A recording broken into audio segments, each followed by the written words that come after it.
Hello everyone, in this video I'll be showing you a Jedi Master or Sith Lord mod build in Baldur's Gate 3. So this is using the Plasma Weapons Darkh Set mod by Skirbie here, and I'll be using base game classes to make this pretty strong. So the weapons and armor that you get from this mod add a bunch of unique abilities to your character, so you don't really need as much going on as far as your build, but we're actually going to play with the Eldritch Knight because I think this works perfectly, and a small dip to just make this as strong as possible. So the fighter gets the second wind here. We're going to go with our defense for the fighting style just to increase our armor class even further. And for our ability score, it's going to be important to go into strength and also constitution with a bit of dexterity. So we can go something like this. A few points of intelligence can also be quite useful. So we could go, you could take that point and put it into dexterity here. Also, if you want to make this as OP as possible, you take all points out of strength and use a strength potion and then boost up your dexterity. And then go high in your intelligence. So something like that could also work too if you wanted to go with a strength potion. So a couple different ways we can go about doing this depending on how OP that you want this. You could solo the game with a very OP version of this. But level 2 we get ourselves Action Surge, and then at level 3 we get ourselves these choice and subclass. I got a bunch of different class mods here. But we're going to go with the Eldritch Knight just to keep it base game because I feel like this fits very well. Eldritch Knights are masters of spell and sword. In this case, a plasma sword and spells. Weaving incantation to supplement your extensive martial expertise. For cantrips, I feel like we do get a lot of them covered, so like something like Shocking Grasp can be fun, or Lightning Lure is kind of like a Force Pull mixed with Force Lightning, so that one just makes sense if you got the Mistress spell mod. And also Mind Sliver is nice too. This is also going to be like a Jedi Mind Trick, giving a 1d4 penalty to saving throws and doing psychic damage, so I think these two cantrips work best. Again, they do require Mistress spell mod. As for the spells, Shield is just extremely useful, so we're going to take that. And then Magic Missile can be nice for guaranteed damage or even a Thunder Wave, but we're going to go with Magic Missile there. And also Absorb Elements can be nice too to deal a little extra damage and take less damage from a spell. And then you get one from the expanded spell slot. So we are missing some very nice spells here like Long Strider, so this increases our movement speed, and also Enhanced Leap, giving us the Jedi jumps. So you can go with either one of those there. I just think that they work really well. At level 4, we get ourselves another choice in spell, and I think that Witch Bolt just makes sense, but there is a spell that we get from the weapon too. So Thunder Wave can be pretty effective as well, just a useful spell to have. And for our feat, I think it's best to go with an improvement to our either intelligence, constitution, or dexterity, depending on which of these you need. I'm using the intelligence or the constitution amulet, so increased dexterity will give us a higher armor class, which I think just works best. Level 5, extra attack. Need I say any more? It's a nice power spike. At level 6, we get ourselves another feat here, and we can go ahead. I'd even recommend taking up our intelligence, because then we can mix in a level of the wizard, and there's going to be our spellcasting modifier, so we're able to use some wizard spells with a bit of a higher usefulness. And we also get the war magic, so you can choose to cast your cantrips as bonus actions instead of actions. You can enable or disable this effect. And then also for spells, we get level 2 spells. And things like Scorch and Ray and Agonazar Scorcher are pretty sensical choices. Witch Bolt, again, we already get a lightning attack, so these don't fit perfectly thematically, but they're fun to take. You'd also go with like Scorching Ray or Shatter, just for a bit more lore friendly, but again, also taking some damage options is nice too. Level 8, we get ourselves another feat and another expanded spell. Something like invisibility is nice, but the cloak will actually give us some stealthfulness, so that's fun to have. Darkness can work good too if you're going to go more of a Sith route, so we could go that route. Hold Person is also quite effective, and Misty Step too, so one of those two. And for our feat, you can take another ability score improvement, take up your intelligence if you want to go with the smart route, smart wizard or smart Jedi or Sith route. You can also go with an alert for a +5 to initiative and can't be surprised. Savage Attacker also too fits with the Sith. I'm just going to go with an intelligence boost here because this will allow us to prepare more spells as a wizard. This is like not using a strength potion or the constitution amulet frees you up a lot of kind of resources here. Level 9, we get Indomitable here, which fail a saving throw, we can make the roll again. Level 10, we get Eldritch Strike, so whenever you hit a creature with a weapon attack, it has disadvantage on its next saving throw against a spell you cast before the end of your next turn. And for our cantrips, Booming Blade is another nice one that we can go with. It adds additional 2d8 of thunder damage, and can also move them and deal more damage. And for our next leveled spell that we can choose, you can even go with like Frost Fingers if you want something a little bit earlier, or Scorch and Ray because I didn't take it earlier, just for another ranged option. Level 11, extra attack. Enough said, that's extremely useful. I guess at this point, I will take Witch Bolt just for the theming purposes. Not super useful, you could always go with another spell. And we could take level 12, but I think it's best to actually add in the wizard. We get some more cantrips here, so burning green flame blade, even something like the sword burst can be pretty fun, or Toll the Dead if you're going the Jedi or the Sith route, and even Bone Chill if you're going Sith route, but your choice for the other ones. And for our prepared spells, I think it's best to go with Find Familiar and taking a Raven can be nice. Absorb Elements to take less damage. Frost Fingers because I didn't take it previously. Enhanced Leap, that's a fun one. And then also we got ourselves things like Fog Cloud for utility, and Expeditious Retreat is also good. Gain dash immediately as a bonus action until the end of your turns. Chromatic Orb's another fun choice. Again, take what you want there. Even taking something like Sudden Awakening can be good for supporting your team, and it kind of looks like the Knights of the Old Republic icons. Now, we get most of our spells here, as you can see. So a lot of the actions that will be taken are based off of what we have on the side here. So we got ourselves like a Force Cloak. Turn 4 creatures invisible, attacks against a disadvantage. Those got Almighty Force, so use Force to push or pull your targets. So you can use like a pull and it'll drag everyone in towards you. We got Force Throw, so we can throw someone around, and also then it allows you to do 2 more attacks after it. It triggers the extra attack, which is really nice. Lightning Wrath shoots lightning and it does force damage, so you get 2 bolts there, which is nice, and also electrify other targets nearby. And you also have the Danse Macabre here, which bursts forward with speed and you deal damage to them. Now, I guess I'll show off the gear as well, because this is all using the Darkh Set by this mod here by Skirbie again in the in-game mod manager. So the Dark Hood will +1 to spell save DC and spell attack rolls, and then +2 to initiative and can't be surprised. At level 6, when you succeed a saving throw, that foe that caused it takes 1 to 4 psychic damage, and this levels up as you get higher in level. And level 11, you get the Danse Macabre spell. Once per long rest, when your health points are reduced to 0, you regain 2 to 12 health points and get Force Rage. And as the wielder levels up, we get Force Cloak, Upgrade, and Force Throw. Dark Robe, armor class increases the wearer levels up. So we got a nice 21 armor class. Not super high, but it's enough. Your armor class increases your resistance to force damage and psychic damage.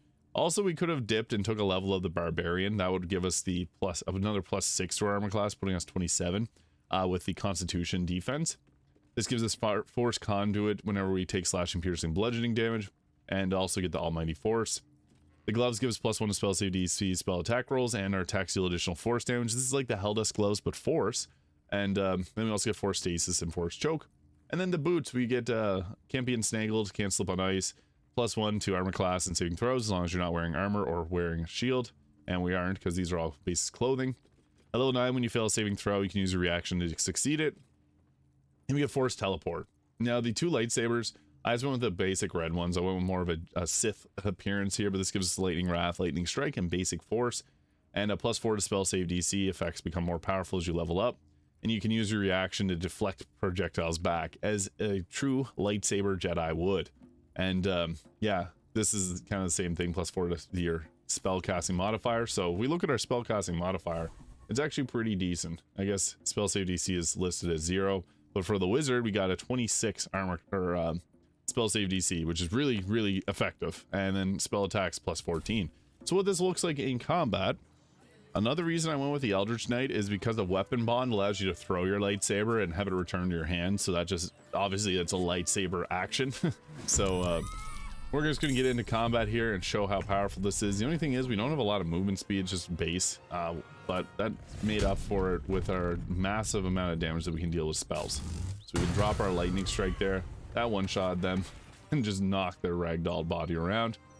And we could also use our Misty Step and teleport towards them. But we also got the ability to do cantrips as bonus actions. So we can literally do Booming Blade or Thunderous or Green Flame Blade. And that's a bonus action attack. Very, very strong. So yeah, Lightning Strike, obviously very powerful. We got lots of spells that are really strong on this. It's obviously OP, but this is good for like if you want to do like a solo playthrough or focus less on your allies. But I guess we'll just go with an attack here, because we'll just focus on using the lightsabers here just to show off what they can do. And I forgot to turn off the offhand attack, but that blasted them and dealt some damage to them. And then we'll just follow that up with another attack here. Boom. We don't get our bonus action Green Flame Blade, but this should hopefully take him out. Oh, he critical blocked it. Of course he did. We could use Action Surge here, but I'll just take this fight and see how this goes. You're getting away from me. I don't know why he said that. Darkness got cast on us. That's fine. She's going to stand at the edge of it. Indomitable. Saved. Nice. And that removed the darkness for some reason. But I guess we can go with another lightning wrath here. So blast them both with lightning. Boom. That didn't take him out. It just dealt a bit of damage. But we got our bonus action. We can use like a booming blade here, which is quite strong for bonus action. That didn't take him out either, but that's fine. We'll just roll with the punches here and let them do their thing. I should have went in for an attack and maybe throw the weapon. Darkness again, of course. Beckoning darkness, that's fine. And she ran away, of course. He's just being weird and not doing much, but we can pursue them and then go with a Danse Macabre here to rush towards them and deal a bunch of damage. 20, 29, 4, 8. Yeah, that hit hard. And that the nice thing with Danse Macabre there is it's a weapon attack, so you can just follow it up with another attack if you got the movement speed. But I guess I'll just end it as that. And he's going to jump towards us for whatever reason. And then we can go with another attack here. But we also got some other things like basic force. So we can like force push, which is fun. So use that. You can knock them back. If you can find a... That took him out, but we were trying... If you could push them off of a chasm, that's perfect. Deal a little extra damage. We also build up the force conduit, which is nice. So that's a little bit extra fun that we get. And I'll show this off against the guards as well. The fun thing is enhanced leap can really make your jump distance like crazy. So you can literally like jump like so far with this. Get a quick save in the air. Yeah, it's a fun spell. So now what we were going to do is we're going to use our powerful attacks here. So we can turn ourselves invisible here, and this will give us advantage on our attack rolls. And then we can go ahead with something like this, which will push. We can go and push all enemies away. It's also a little bit better if we go with an attack too. So we can go with something like, start with just a green flame blade to start things off. Boom. And get ourselves into the fight. And then I'll start off with pushing away. So we got ourselves the Almighty Force, and we can go with the push one, which will knock some of them to their death, which is great. And it won't hit everyone, but boom. I took one of them out and took one out of the chasm there. But everyone's now away from you. You can also pull them towards you if you need to, but yeah, it hits like a truck. So we can also use that to get away and then go up, and you can use your action surge if you want to attack. But we'll just we'll end it there because that's pretty good. So yeah, the Jedi or Sith Lord are very powerful. So we got things like lightning strike, which hit really hard and can hit multiple enemies at a time. So something like this can be useful to drop down and hopefully take them out. I got them all except for one. That was great. And then we also got ourselves an action surge to use, but we can also go with like a booming blade here too if we got someone that we could take out. It's their bonus action, so bonk. And that actually hurt them too, so perfect. And then we got ourselves action surge. So what's nice about action surge is we also got the lightning wrath, so we can use this to deal a little extra damage because this will bounce around from target to target. So if you got multiple targets, it can be nice to just hit them and make it bounce between them. So that got one of them taken out, or didn't take them out, that's fine. We'll just roll the punches there. It took them out, I guess. The one that was right beside us. That's good. So then we'll just wait for the last three to get their turn, and hopefully I should have ran away to bring them towards us, but you will get hit from time to time. We got hit with an ensnaring strike, but that's okay because we got ranged options. We also got the force conduit, so the next fool that attacks us is going to have a bad day. They aren't grouped together, but typically I guess we can go with something like, we'll go ahead here and try to set up and go with our Almighty Force, and we can push again. This will yeet one of them away and hopefully push a couple of them to their demise. So that took that one out. They're still standing and they're still standing. So I guess with that, we also got some bonus action cantrips like Bone Chill or Toll the Dead. We'd also Misty Step if we wanted to get a little closer. Force Teleport. Force Choke is a bonus action as well, which you can choke up to 4 targets. So we can blast them with that. Force damage being pretty effective damage. There's only 2 of them, so we can only target those ones. And boom, that took them both out. So very effective. You want to play a Jedi Master or a Sith Lord, this is the way to do it. The Darkh Set mod by Skirbie. Incredible mod. Using the Eldritch Knight, you can make yourself a very powerful character. You can even see that they're watching in fear. So if you found this video useful, please hit the subscribe button below. Thank you so much for watching, and I'll see you all in the next video.